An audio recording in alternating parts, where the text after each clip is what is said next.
Asif sir please বসুন। Thank you. কি নাম? আমার নাম আনোয়ার হোসেন। ইন্ট্রোডিউস করুন নিজের সম্পর্কে। আমি 2012 সালে গ্র্যাজুয়েশন করি এবং ইতিহাস অনার্স নিয়ে, আর 2013 সালে বিএড করি কল্যাণী ইউনিভার্সিটির আন্ডারে, এবং 2015 সালে এমএ করি। আমি অবসর টাইমে গাছ লাগাতে ভালোবাসি। গাছ লাগানো আপনার হবি? হ্যাঁ স্যার। কতটা গাছ লাগিয়েছেন এই বছরে? স্যার এবছরে আমি স্টার্ট করেছি, তবে এবছরে আমার টার্গেট আছে অন্তত 20টা লাগাবো। প্ল্যান্টেশন ট্রি বলতে বোঝেন কি বোঝেন?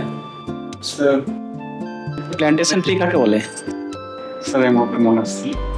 আপনাদের এলাকায় কি কি ভেষজ গাছ পাওয়া যায়? স্যার যেমন তুলসী গাছ।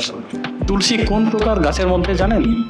তৃণজাতীয় না গুল্ম জাতীয়, সব কোনো ভাগ ছিল না সব? হ্যাঁ স্যার, বড় গাছ টাইপের, যেটা বৃক্ষ টাইপের যেটা ছিল, কি এটা গুল্ম জাতীয় গাছ।